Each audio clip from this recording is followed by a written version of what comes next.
Hello everyone. Good evening to all of you. Ramadan Kareem.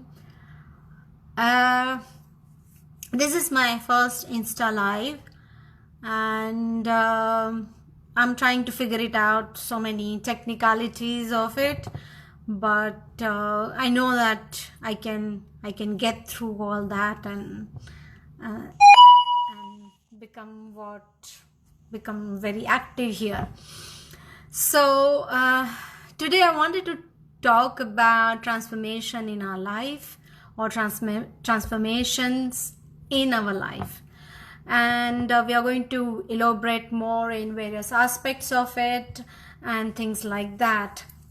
And let's see how the flows go. So if you even have a question or something, you just kind of pop in there, and I'll be able to answer you. I'm also expecting one of my colleagues, Nasser, to join here. Yeah, so I'm still waiting for other people to join in here, and let's see what happens,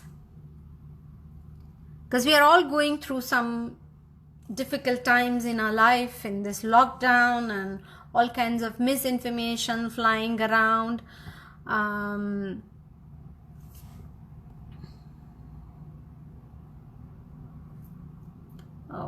Connect with Nasser. Waiting. I'm just waiting for Nasser to get in here. Hi, Nasser. Hey, Arti. Good to see you. Always good to see you too. It's been a while. Oh, yes, it's been quite a while. You refused to come to Dubai. Well, it's a scheduling issue. Okay, okay. So, how is everything? How is your fasting going on? How is Ramadan with you? So far, it's been smooth sailing. Um, um, Sorry, I'm distracted by the chats. Hey, man, how are you doing? It's been a while. Old high school buddies. It's been smooth sailing so far. We're working 9 to 3. We're working from home. We're making calls to our COVID patients, offering counseling services should they want them. Oh, wonderful. Um, you know, it's been interesting. Most of our clinic has just been closed down. Only for Oh, okay. emergency. Okay. Okay. Everything Yeah, else I we're mean, good. all the How are you? measures that are taken here, they are really wonderful. It works for the whole community here. And I really appreciate all the measures that are taken here. It has been an interesting time. I am just hoping for people to calm down a little bit because it does seem that people are paying way too much attention to WhatsApp messages and events that are happening in other countries. And although that may be quite scary or whatever the case may be, even probably less scary for some, it's not helpful. I have noted an increase in the people needing care for actual psychosomatic symptoms, so migraines and the Oh, such. And really, it's just basic anxiety. I mean, it's really basic anxiety. yeah. It's always the same story. I was okay, and then the lockdown started, and then I started to think a little bit. In the beginning, I thought everything was fine, and the message from our leaders really is that everything is fine, and the lockdown is just a measure to keep everything fine, I guess, or to Exactly. disinfect the streets, whatever the plan may be. But regardless, our numbers are very encouraging across the whole globe and just in reality. Um, if you check the Department of Health numbers, so they have a they have a COVID tracker. Up to date, we've had 18,000 or so total cases. 4,000 up to almost 5,000 have been healed, let's say, or recovered. And then we have Yeah. a death rate of about 200, which, you know, is sad. We mourn the loss of the 200, but also it's not a horrible situation, let's say. Absolutely. Yeah. Yeah. I believe so. It's not like, and you know, to me, the way I have begin to process is, you know, we say it in NLP is that it's memory is not what really happened, but the perception of what really happened. So, you know, as I begin to process that in my mind, that how I want to think about the situation that we are right now, say maybe 6 months down the line or 1 year down the line, how I want to remember this time. Yeah. Now, and then I started thinking about it, and it made me realize that the time that we are right now in is like, you know, meeting an accident. Yeah. Now, in your whole lifetime, or whatever number of years that we have already lived and we are going to live, um, accident is like, you know, one little event in your life. Now, do we allow one accident to define our rest of the life, you know? And that helped me deal with, you know, that yes, I can begin to use my mind in a way that will work for me. And that helped me calm down my anxiety about what's going to happen, the business, the children, the school, because I have kids who are in the school going, and one of them is going to be in the final diploma. So I mean, for me, it's all are a big deal. But when I started to realize that, you know, my children are seeing me, how I'm dealing with it, and my ability to calm myself down has helped them to do that. So I began to process it in that way, that it is just a little bit part of my life. And if I'm able to do certain things and put my mental process in a certain way by thinking that this is a little part, let's get through it, and so that when I think about it 1 year down the line, I'll be happy about myself that I went through it with love and joy rather than just the fear of it. So I mean, I feel that I'm much settled in my thinking about it right now on that one. What do So you we do think? have a question from one of from my high school friend. So he has posed a really good question. You've sort of started on that line, and maybe we'll take a segue, introduce ourselves, and then go back to going to answering that question. What are some ways we can deal with our newfound anxieties at home? And anxiety happens to be a professional matter for the both of us. Arti, you're a professional hypnotherapist and NLP coach, so am I. And we deal with anxiety, or we help our clients deal with anxiety on quite a regular basis. It's a surprisingly common issue to deal with. Although for the newfound anxiety that we have currently, the cause is quite known. So the cause is this big bad wolf called COVID. COVID-19, SARS, Corona, call it what you will. It's the new big bad flu that will get us all, or it's the new big bad disease that isn't a flu, that's more dangerous, that will get us all, and people are dying, etc., etc. And yes, you know, the idea really, when you answer a question like how do we deal with the whole anxiety, the answer is change the way you're thinking. And one of the techniques is to really sit down with yourself and just look at a more bright side, realize that you are an influence on others. And some people gain a lot of strength from that. They're able to, you know, bring out the best in themselves for the sake of others. As you have mentioned. And of course, if you think there's another perspective to that as well, please go ahead and clarify. And you know, what I like to highlight in times like this is to to have a more logical, more statistical understanding of things. I mean, you know, Corona exists. People are dying. People are suffering. But we do have a full narrative of what is going on around the world currently. We do have the narrative of most people seem to be just fine. And in fact, the majority of most people, it's like a huge percentage of people There's a big percentage of people that apparently have been infected and have never known it and are done with it. And then there's another majority of people who have been infected, had minor symptoms for a couple of days, maybe a week or 10 days, and then Yeah. they were fine. And then there's smaller and smaller groups needing continually more medical intervention. And then there's the groups of people who have lost their lives, either to corona or in part because of corona. And one way to to understand the risks is to really know your stuff.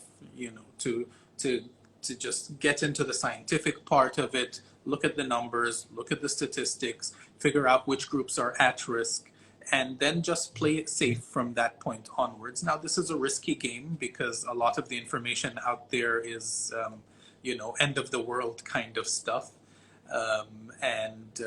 If you're already worried and if you have people to be worried about, then it makes it very hard to get rational about this. So maybe one strategy would be just disconnect from that information. What the hell use is it going to be to you anyways? You can't do anything with it. Exactly. Exactly. Exactly. Like filtering out. I mean, personally, I watch news for 15, 20 minutes in a day, and that's it. I don't need more information on a daily basis because it can just gets on you. The anxiety can set on anyone for that matter. And just to answer the question about anxiety. I, as an emotional intelligence specialist, I believe that every emotion that we feel have a message in it. Yeah. And it's also a part of you. So I would not say that set it aside or forget about it or start doing something else. Pay attention to it. What are you anxious about? Are you anxious about your job or your family member getting it or you getting it, or when are these things are going to open up? So what is one thing that you are anxious about, and pay attention to it. Simply by paying attention to what you are feeling will help you release it, because these are like negative emotions are like, they are pent up energy, and when you pay attention to it, it helps you kind of release it from the tension of that you don't want to or want to think about it. We always that I am anxious but I don't want to be anxious. There is always this thing goes in the mind that I'm feeling anxious, and you feel bad about even feeling that anxiety. So when you begin to pay attention to your emotion, it helps you release that pent up energy, and you will immediately feel that calm returning to you because you're just paying attention to yourself. So there is Yes. one way to go about it. The other way that I found, even something that works for me and my other client, is that simply use your, I'm lefty, so I will always pick up my left hand. So you just put this together and rub it and say that I've got this. The moment you feel that, just tell yourself, I've got this. Whatever you are anxious about, whether it's a job or a pay cut or the health about yours or your loved ones, just tell this thing, I've got this, and it will change your the emotion. It will change your state of mind. So these are a couple of ways in which you can learn to process what you're feeling and work on yourself. So a lot of people who are critical of NLP and emotional intelligence and the techniques we use, I would love to just repurpose that in psychological terms for them. So on with the first technique, it's known as catharsis through awareness. So building awareness and focusing on a problem, maybe a little bit of free association, actually going down to the bottom of it, figuring out exactly what it is that you're worried about will release some of the tension there, because most of anxiety comes from uncertainty, and knowing what you're anxious about is a form of certainty that can bring about a cathartic kind of release. Although I would always argue that it's not enough, and that's because I'm a very proactive kind of therapist in my work. The other technique you used was a behavioral activation. It was simply choosing to associate a specific behavior with a specific thought. and as a reaction to a specific emotion that you have. So you've identified a negativity in your life, let's call it the anxiety. You've identified that this is going to be the reaction I choose to take to it, which is a very simple left hand, right hand, pinching of the forefinger and finger, and that you are associating the thought, you are self-affirming, and you're doing it together. And the brain really works by association. It loves picking up patterns. It loves kind of hooking things together, and it can very quickly develop into a strong decompression mechanism, sorry, what I wanted to say. And what I would add to the step of awareness is, once you've built down something, broken it down to a single idea or a bunch of ideas that are really worrying you. And it is important to break down your worries, because some of them are easy to deal with once you know what they are. Once again, it's just that certainty. And then you have an answer to them. You can actually respond to yourself cognitively. You can write them down on a piece of paper and go, okay, so I'm worried that I'm going to lose my job. Okay, so even if I lose my job, this or that, or maybe I'm not going to lose my job, etc. You can have your whole bunch of responses to that negative thought, let's say. But what I wanted to push here would have been EFT and tapping techniques, and that has been a staple diet of my therapy process. Just a lot of right side hypnosis right there. And there's many reasons I love EFT, and one of the biggest reasons I love EFT is because when people call me and they ask and they don't have time or money or the will to come and see me for a therapy, or just like, one of those passing questions, I will forward them more than 3,000 hours of EFT for free online on YouTube, several different forms, several different practitioners, all types of different problems. Very easy to kind of just watch and tap along. Can you tell me your experience with EFT, by the way? I'm pretty sure you're a master EFT technician as well. Oh, yes. I mean, EFT has been, again, my staple in my practice, even working with stress, especially stress and fears. It has been working out so well, for me. And again, like the whole science behind EFT is that, every negative emotion generates blockage in the energy. And how do you do that? Every time you're not going to go to an acupuncturist, an acupressurist, because the whole idea of what we do is that we want to empower people, So EFT is an amazing way to learn something for yourself that you can just use it in every situation in life, Recently, I was just talking to somebody, and I said, how do we use how do we bring out a part in us that I want to use it while I'm public speaking, for example? And he simply says that just use the tapping mechanism and bring up that part when you are public speaking. And what a wonderful way to just tap it, because NLP is, EFT is all about tapping mechanism. And when you tap, you release the energy that were blocked for whatever reason, for fear or anxiety.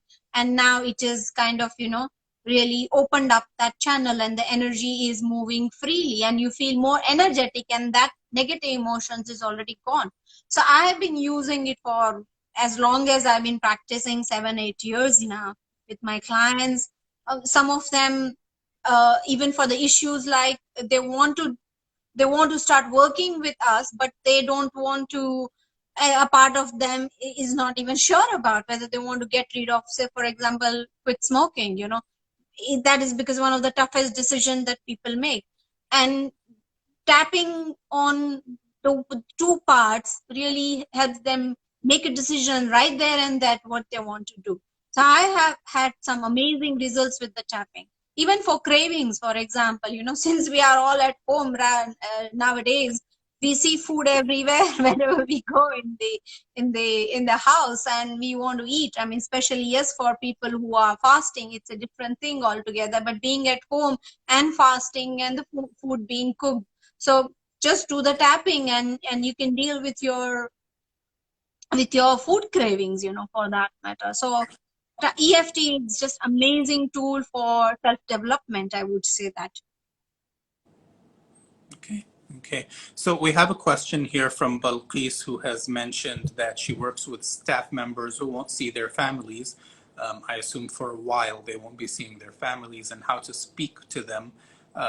I would require a bit of clarification. I know that Balqis works in a school system with teachers who are expatriates in their country, but I'm not too sure what you mean, Balqis. So perhaps if you're still there, you can clarify that question.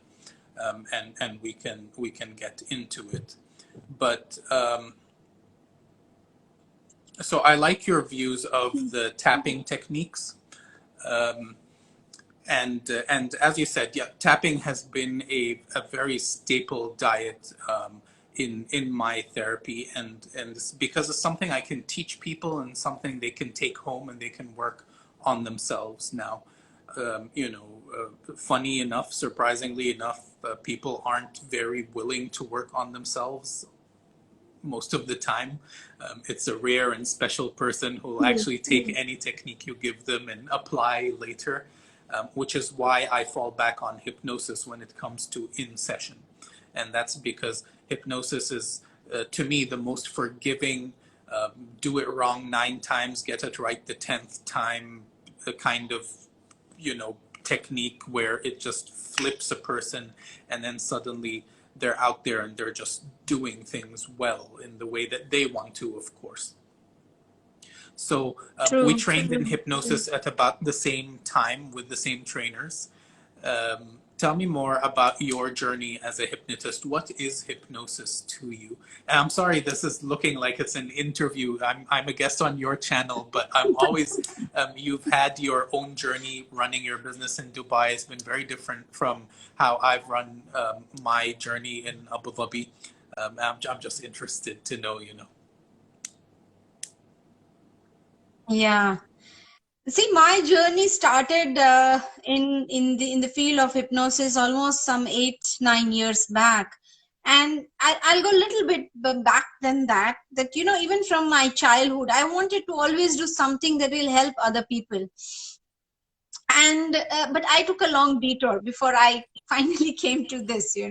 So I am a educationist by my degree, and I'm a social worker by my master's. So it was all about helping others and the whole 9 yards of it. And then I started my career in human resources. So while I was doing all that, there's this nagging question came in my mind, because you always meet resistance in people, whether you are in human resources, even in medicine, as you rightly said, that people don't want to own their own transformation in their life. They don't want to do it. So the same thing, while you're working with various groups in the organization or outside in the social work situation or educating others, there is always this thing that you come up as the resistance to change. People don't like change. People like whatever is work, even though they may be suffering, they'll still go on.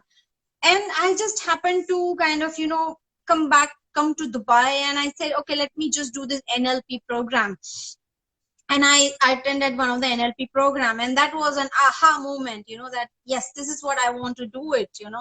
This is what gave me the answer to all the nagging question I had, that why people don't change, is all that has to do with how we perceive the change itself. When we don't own the change, or when the change is only thinking oriented or behavior oriented, we think that when we fix the behavior and thinking, everything will be all right.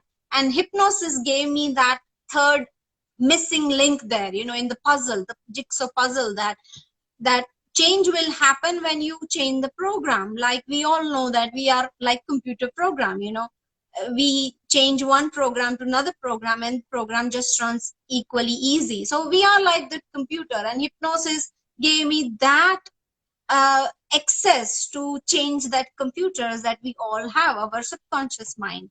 And from there, and it's not just about helping other. I helped myself first, it changed my life.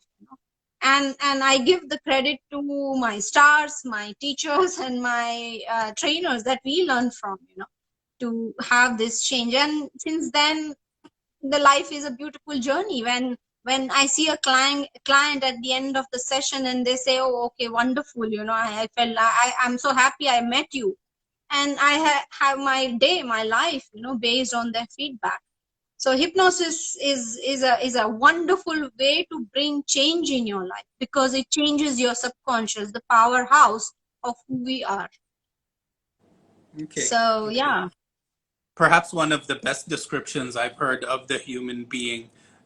You know, you mentioned that the human is like a computer, and you know, not to argue, but I also like to say, well, computers were modeled after human minds, so perhaps computers are like humans. Um, but This is one the of my thing. favorite explanations of this is, you know, the human is a trance machine. We go in our day from one trance to another trance to another trance, and you know, we're triggered from one situation into another, and we just go into this stack of automated behaviors. You know, there's morning behavior, there's work behavior, there's family behavior, there's resting behavior, you know. And um, and hypnosis really is the process of learning, physical deep learning on an automatic level. What we're describing is the change physically rather than the change intellectually. And the intellectual change can be there, can be not there. I mean, we've been trained to remove intellect from the idea, to observe and to look at things more behaviorally and more with the reports of the clients.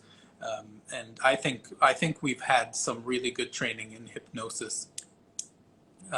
And once again, like hypnosis, the minute I learned hypnosis, I let go of all other forms of therapy. It has introduced me. So I came in a little bit different when it comes to hypnosis. I came in with a skeptical eye. I just wanted to, you know, confirm. I heard noise about hypnosis. You know, ooh, you can reverse somebody's phobia, or you can cure a phobia in a single session. You know, my background as a psychotherapist or in psychology, you know, phobias isn't something you deal with in a session. The most powerful medication in the world doesn't deal with it in a session, you know. Yeah. So I heard the information, and it was, you know, as far as I was concerned, it was marketing information. It was on the internet. You know, people say anything and everything on the internet. Point in case COVID-19, you know. But I decided to go deeper. I decided to check it out. I went from the internet readings to more academic readings. I went to finding educational programs, and then eventually landing into the NGH program, trained by Beryl. And I Okay. spent 8 days in her villa with 6 other people. And, you know, since learning, I have never turned back. Um, I pretty much the next weekend I took care of my first phobia, anxiety, depression case, and I've never turned back. I've never went back to any other models of therapy that exist out there, and I've had to deal with a lot of resistance as well. So, you know, this isn't scientific, or and you know, my answer has always been psychology is an art, not therapy is an art, not a science. I mean, you know, we are trying to make it scientific. We're trying to get more numbers to crunch, but its essence is, you know, a conversation between people. So I don't even know how to Yeah, it's an respond to applied that. science. Yeah. Yeah, it's an applied science, so it changes. I mean, there is never one theory that works for everybody. There is not one technique that works for everybody. And just to add to this, you know, this hypnosis, understanding hypnosis, that, and we know that, you know, it's hypnosis is not that something do on you, you know. We have an innate capability to hypnotize ourselves, you know. All hypnosis are self hypnosis.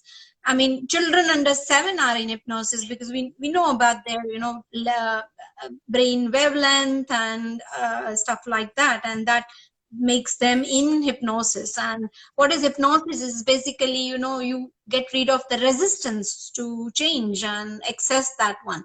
Now, hypnosis again is a very natural state of us, and we use in therapy that capability to work with people. Like, say, we are hypnotized when we are watching a game of football, we get into the emotions of all that, or we watch a movie and we get angry and we cry, even in a movie, even though we know that it's all the drama which is played on a screen, which is not real, but we do believe in that one. Or highway hypnosis, while we drive and get lost in the thought process, but we're still aware of all of that which is happening around us. So hypnosis is, again, it's a very natural state that we can be in. Only in therapy we just kind of use it as at our advantage of us and for the client, to again work with the things that are not working and give a new information, new behavior, new thinking, and new feeling, what they really want in that regard. So This is one of the most yes, go on. speaking of children who are completely hypnotized before 7, I've just come back from my in-laws' house, where we have a couple of nephews, 4 years old and 5 years old.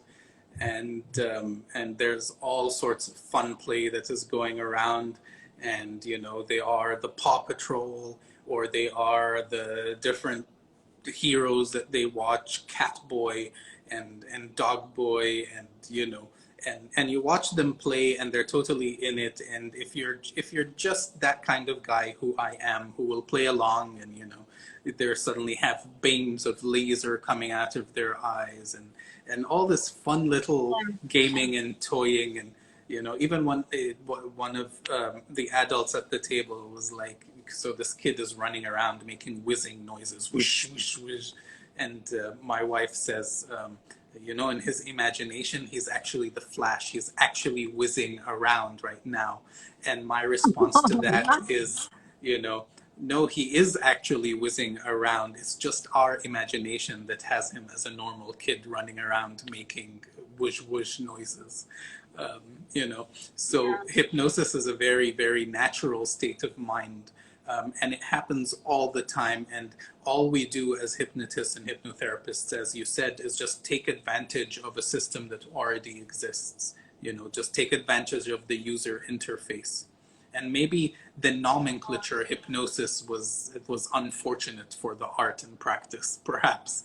Maybe if there was a better name, it would have been more easy to digest. Because in all my studies, whether it was hypnosis or NLP or psychotherapy, whether it was CBT or psychoanalysis or psychodynamic, we've dabbled in all of them. Really, it was just a difference in language. None of them said anything that was fundamentally different from the other. Really, it was all the same stuff, just hashtagged in different language, different sets. And NLP really was what helped me see that perspective, basically, in all the things. At some stage it was hypnosis versus conventional therapy. And with my exploration of NLP and understanding of NLP, it just clicked one day. It was like, oh, there's a thing in my mind. It's all the same shit, but it smells different. And when I say shit, it's a technical term. It's strategic hypnotic influence techniques. It just smells different. So different language to describe the same things. Okay, wonderful. Yeah, yeah. So how does it, has changed your life, in that way? So so I've had quite a transformation over the past 7 to 15 years of my life. There were many reasons for these transformations. Some I'm aware of, some I'm still building awareness of. When I share this with my current friends and loved ones, I used to be a shy kid well into my adulthood. Definitely not a limelight kind of person, very introverted. When I say I'm introverted, people just burst out laughing, basically. They look at me like I'm trying to dupe them or something. Um, what I found through my practice is I've gained the ability to connect with people. Um, connecting with people Okay. has always been a thing for me. I was known as a very social child. Growing up at home, I was always so we have big functions and big gatherings on a weekly basis, really. And I was always caught on the sidelines speaking to people. And we have a big family. We had a lot of special needs people or sick people, old people, young people. You'd usually not see me hanging out with my age peers. I would either be with the elders or with the children. And and I guess some part of me really just didn't know how to fit in with my peers, and that has changed just naturally with life. You know, I went off to university, I had no other choices, but also I've built quite a bit of awareness in my studying of NLP, but more in my therapeutic applications with other people.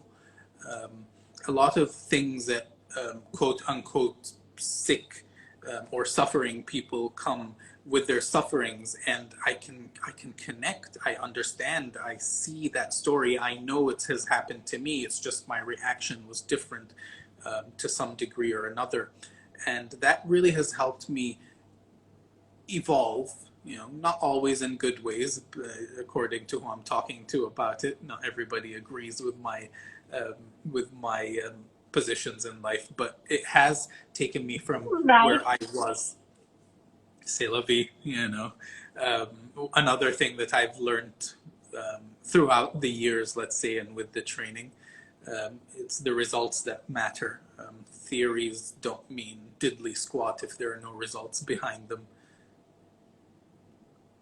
True. So yeah, there was an evolution of character, let's say. I stopped smoking in hypnosis. It was one of the most random things. It was just because I decided to be the guinea pig during training.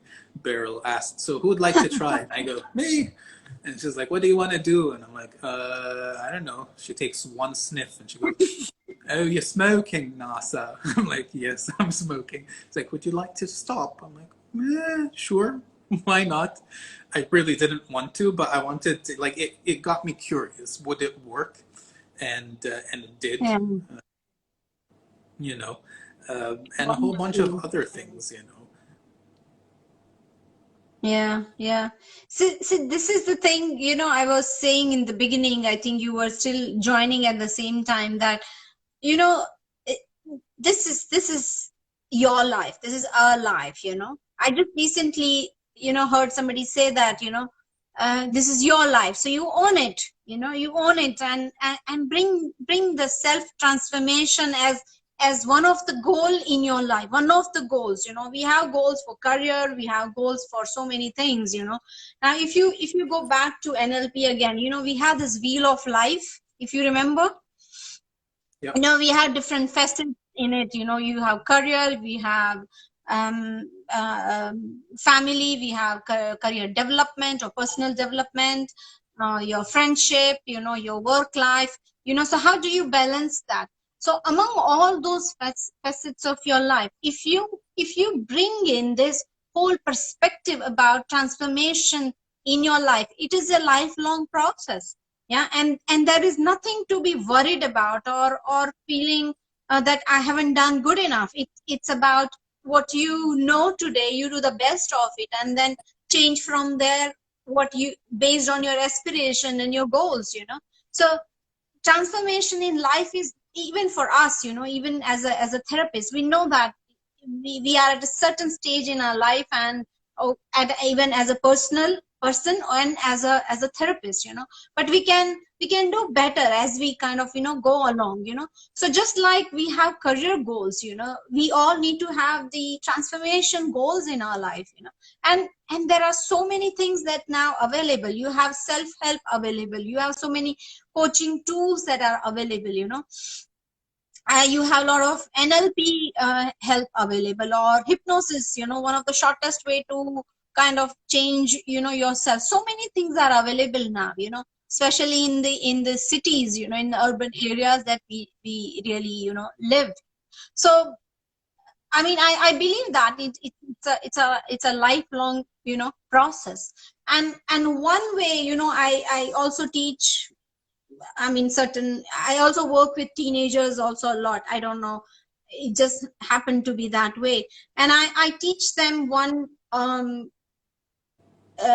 technique rather, to process their thinking, and I think it can be applied for all of us, because nowadays this teenagers are very process oriented. They are very critical minded, so not everything that you have to say can match with, I'm of a different generation, so it doesn't really match with their value and their thinking and all that. So I tell them to figure out what situation they are in.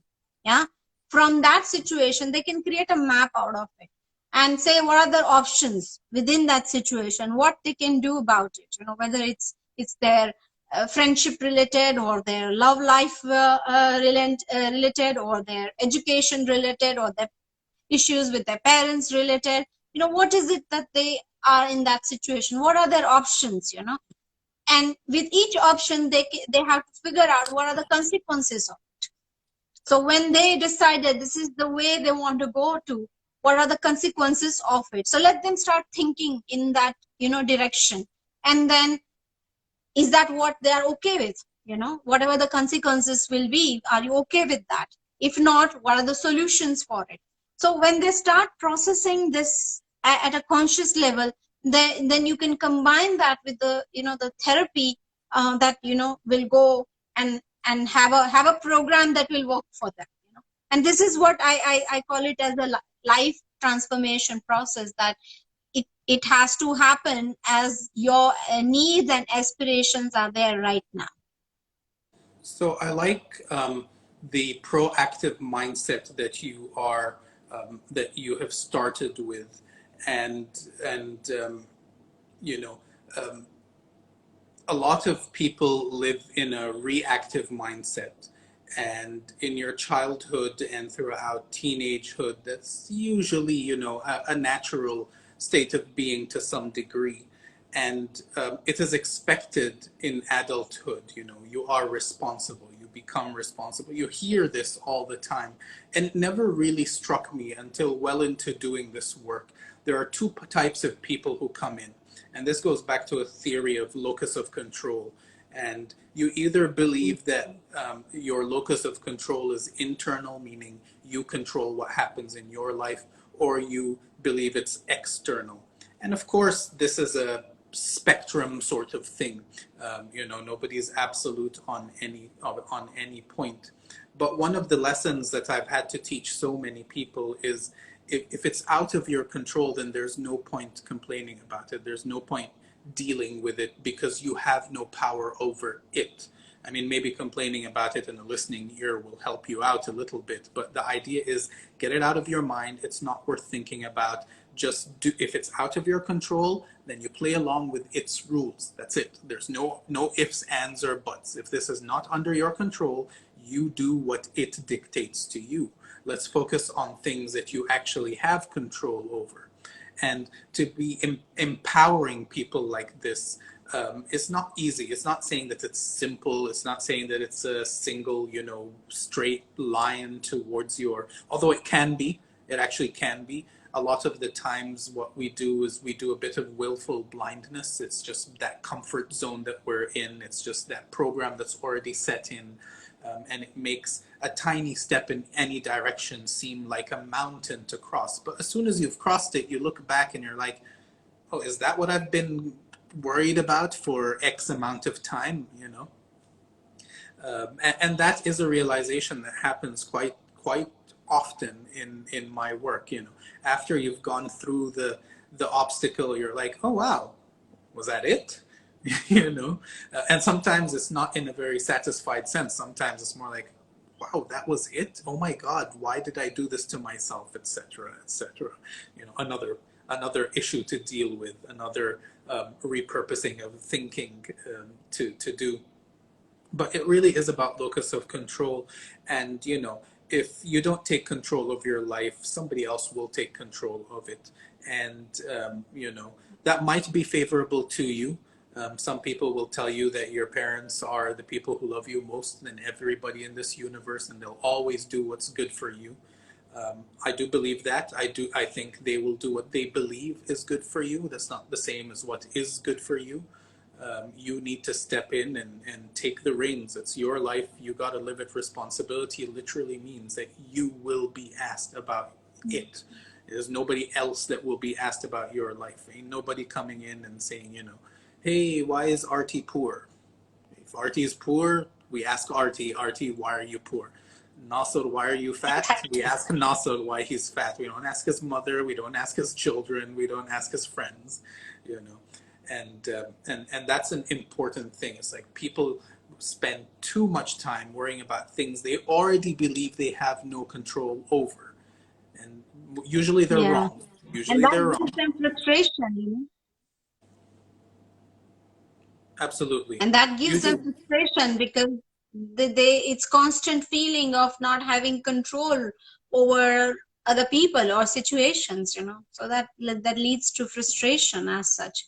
And this is the first thing even I do in my practice with people, because after they have spoke for 10-15 minutes into the session and talking and blaming everybody else in this world, and then I said, okay, then what can you control, because those people are not in this room.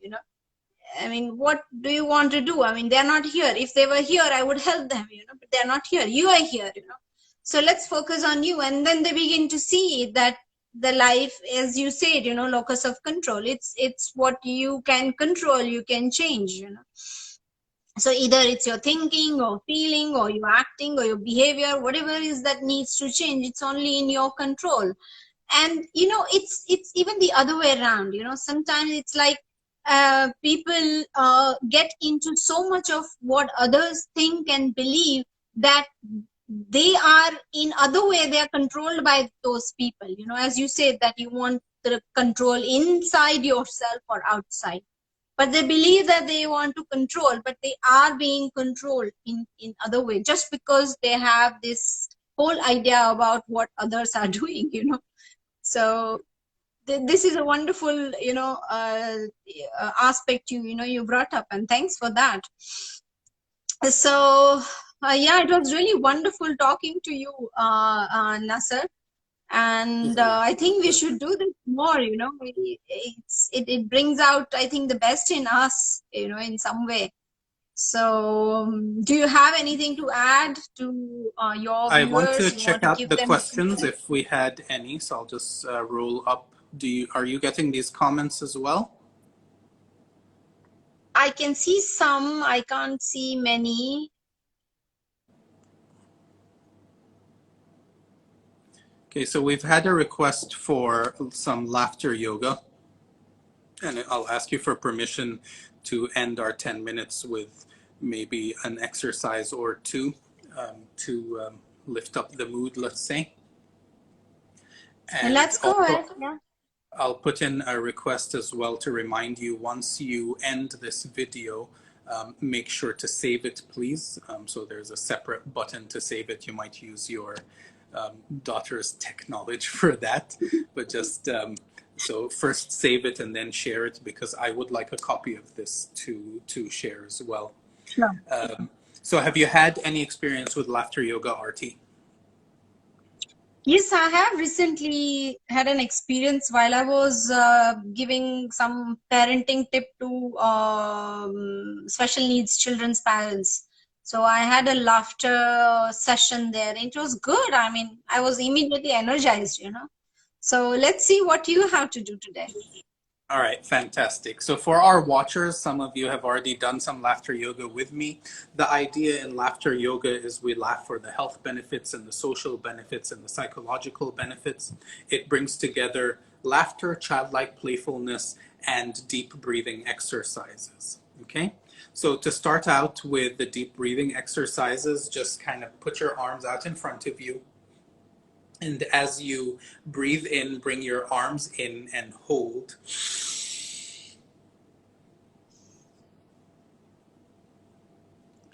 And then release with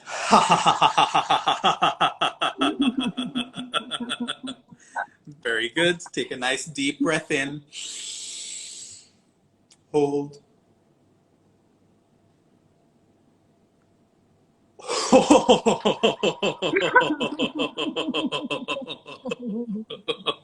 And another deep breath in. Hold.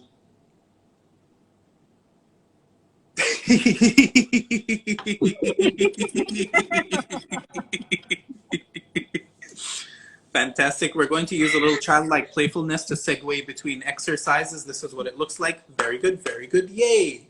Very good, yay. So do 2 of those. Awesome, awesome. And then we're going to start with a greeting laughter. So namaste greeting is bringing your palms together, close to the heart, and a bit of a nod.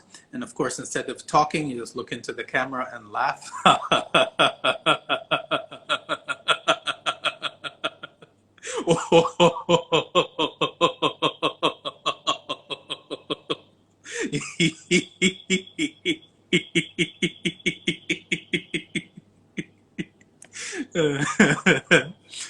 Very good, yay. Very good, yay. And then I'd like to test out a little trick. And the idea is if you fake laughter for about a minute, you'll notice in under a minute it becomes contagious and real laughter. So are you ready to try this one out? All right, let's go. Starting now. I'm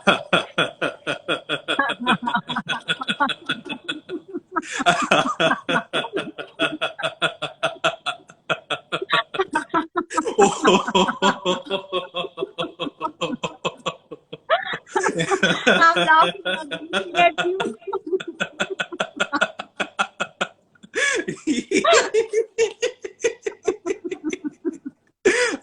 You're very funny. You're very funny, Nasser.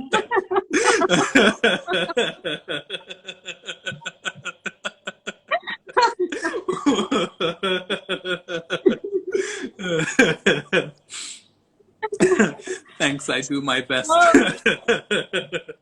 Oh God. Very good, yay. Very good, yay. Yeah.